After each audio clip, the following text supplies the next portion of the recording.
What's going on, guys? Welcome back to another Division 2 video. It's been a while since my last upload. I know, I'm sorry, but I'm back and Retaliation just dropped. So I want to showcase 3 of some of the best PVE build setups for this current season. Some of you might recognize a couple of these builds from some of my previous videos, but I've made some small changes since then. Plus, I'm going to show you guys different variations to these setups that may work better than others for specific types of activities. So variants that are better for open world farming, strongholds, bounties, all that jazz. These builds are highly adaptable and they target a broader playstyle. So if rushing is more of your playstyle, you can absolutely play aggressively with these setups. Or if you enjoy playing mid-range and like keeping your distance and playing it safe, that's fine, that'll work as well. So with that being said, let's go ahead and get right into it.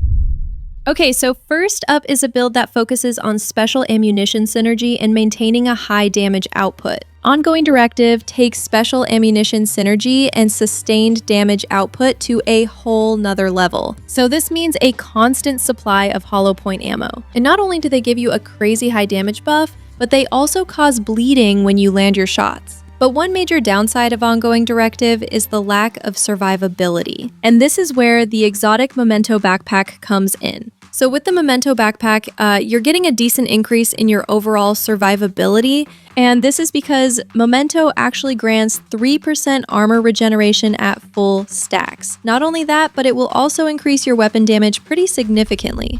But for the primary weapon, I'm currently using the Lexington high-end assault rifle with the talent Sadist. And with Sadist, you get an increased 30% amplified weapon damage to bleeding enemies. But Sadist and Ongoing Directive actually make a great combo if you think about it. You know, you're getting that endless supply of bleed rounds from the Ongoing gear set, and that 30% amplified damage you get from Sadist stacks with the 50% you get from the Ongoing Directive vest. But as far as your weapon options, if any of you still don't have the Lexington, not a problem at all because you have a lot of alternatives, like the Police M4, Carbine 7, or even the Carnage LMG. The Carnage actually comes with perfect sadist, so you get slightly more damage, but again, just pick an AR that you're comfortable with and roll sadist on it. For the mask, an Ongoing Directive mask with armor, critical hit chance for the minor attribute, and a critical hit damage mod. Then for the vest, the second piece of Ongoing with armor, critical hit chance, and a critical hit chance mod. Then the Picaro's holster.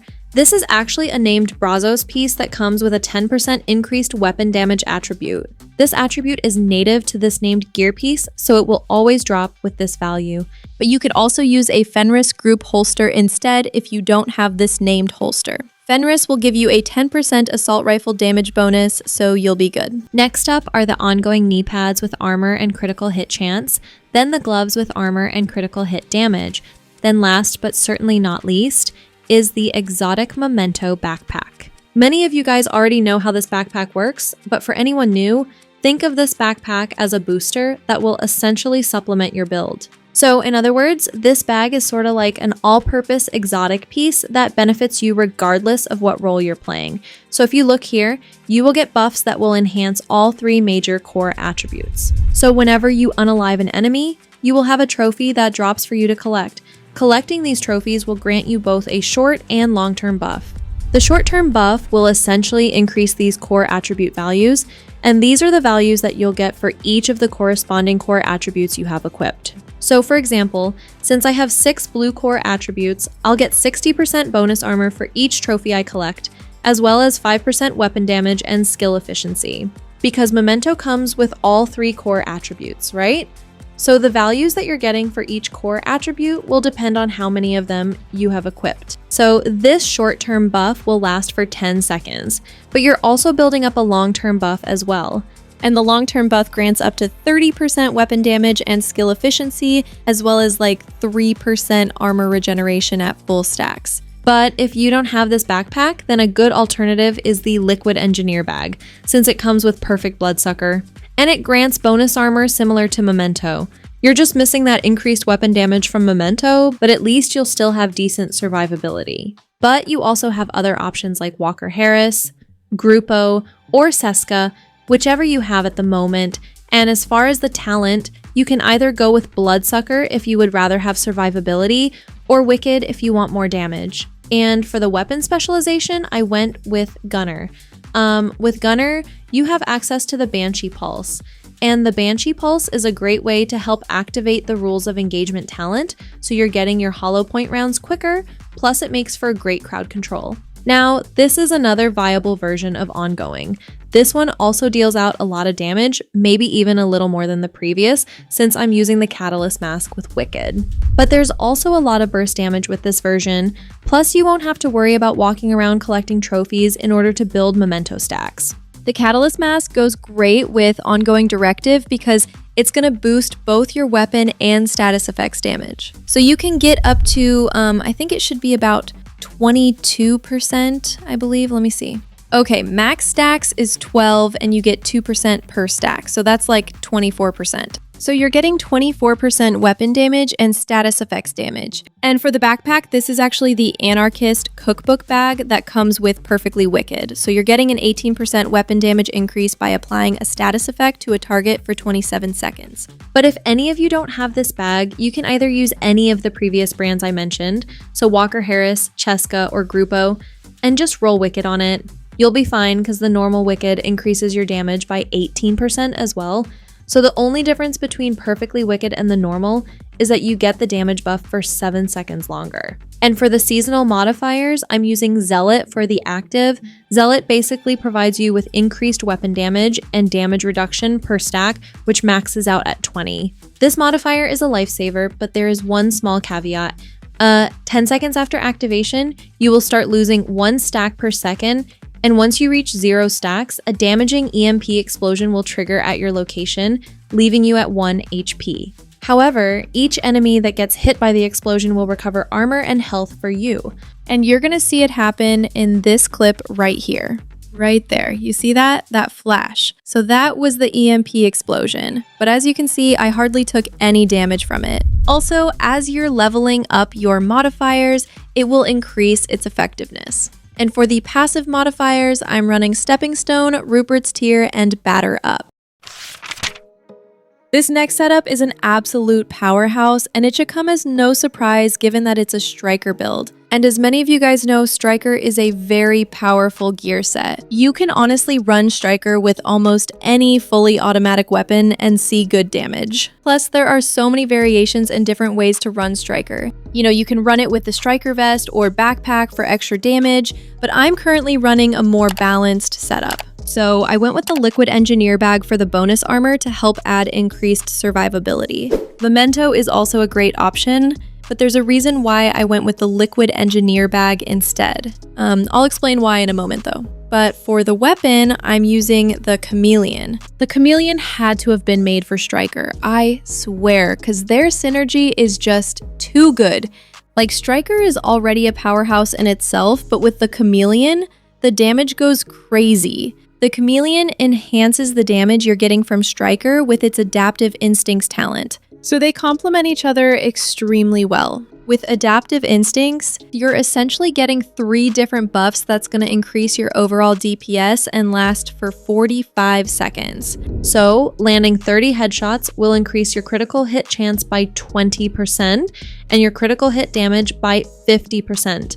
Then if you land 65 body shots, you'll get a 90% weapon damage increase. And lastly, landing 20 leg shots will grant you 150% reload speed. But if anyone here doesn't have this weapon, you can try either the Carbine 7, Eagle Bearer, Strega, or even the St. Elmo's engine. You have so many options, so just pick one that you have available, but the top picks are the Chameleon, Strega, or what's it called? The Lexington. The Lexington is amazing. So for the mask, a Striker piece with armor, critical hit damage, and a critical hit damage mod. But if you're still a fairly new player, just remember that gear sets only come with one minor attribute. So this is actually a mod, not a secondary attribute as you would see on a high-end piece. But for the vest, a Fenris Group AB vest with armor, both critical hit damage and chance, and a critical hit damage mod. And for the talent Obliterate, critical hits will increase your weapon damage by 1% for 10 seconds, maxing out at 20. so that's an added 20% weapon damage at full stacks. Plus, I get a 10% bonus assault rifle damage. And for the holster, striker with armor and critical hit chance. And for the knee pads, same as the holster, armor and critical hit chance. And for the gloves, striker with armor and critical hit damage. And the named liquid engineer bag for the final piece. But again, Memento is another option. The liquid engineer bag is just more convenient, you know, if you don't like the idea of having to walk around collecting trophies. But it's not that big of a problem with retaliation unless you're doing this on heroic maybe. But in some situations, collecting trophies off the ground can get risky, especially in legendary runs. So you should be fine using Memento if you're doing retaliation. But worst case scenario, let's say you don't have Memento or the liquid engineer backpack.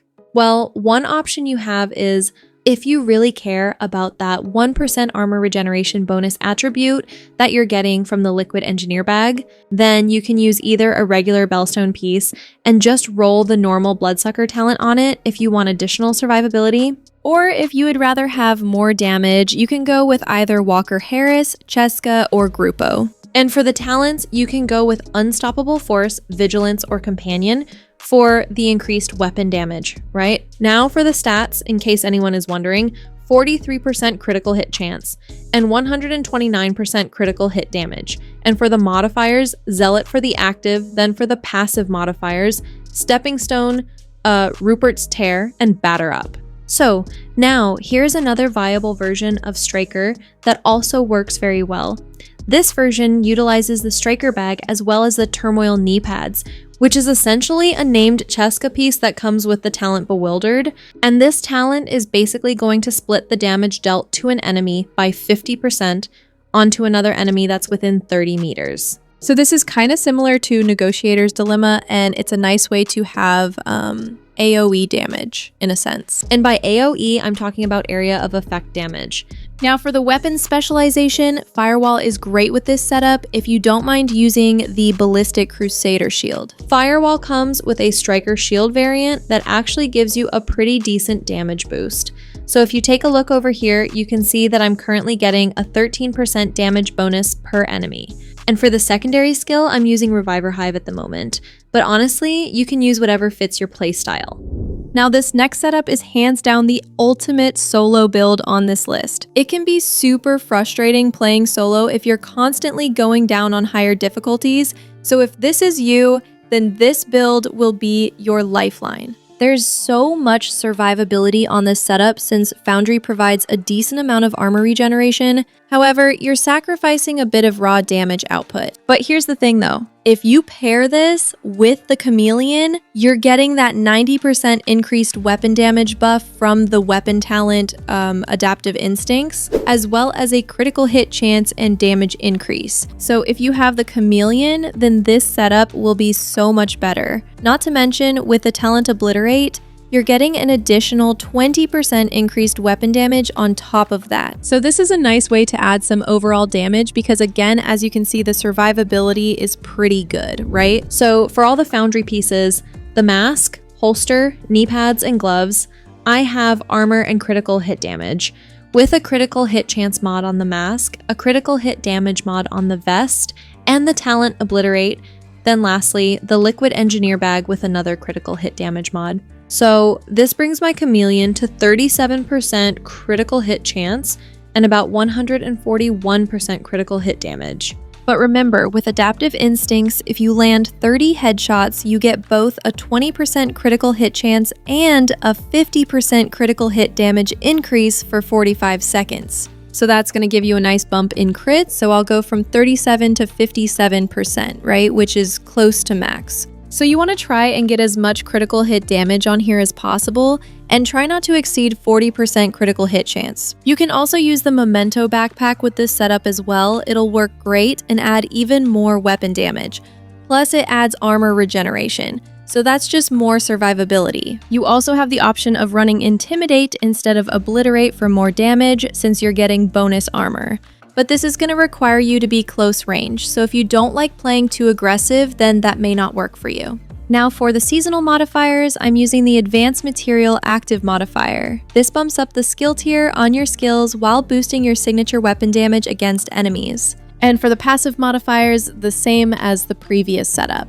So guys, that'll do it for this video. I really hope these builds help. Also, if anyone is interested, you're more than welcome to join the Sword Gaming Discord server. Links in the description if you need it. But I want to leave you guys with a message real quick because I just feel called to do this for some reason. This month has been crazy. So if September hit you hard, I see you. I really do. This message probably won't resonate with everyone here, but again, I feel called to say this for some reason. I don't know. But if you've been feeling stuck, you know, like nothing's clicking or moving forward for you despite all your efforts, well, that energy is shifting and you're about to have a massive breakthrough. Take it from me. A lot of good shit is about to happen for you. I know this may sound a bit bleak, but don't shoot the messenger. And if this message resonates deep within you, take that as a sign from God or the universe that better days are coming. This is how God speaks. Everything is orchestrated and happens for a reason. There are no coincidences. This is Prajna. Thank you so much for watching, guys. And if you made it this far, you have an amazing attention span. A lot of people can't even sit through a 5-minute video without getting impatient. So thank you so much for watching. But anyway, I love you. If you guys have any questions, feel free to leave them in the comment section. Keep it cool, keep it classy, and see you in the next video. Peace out.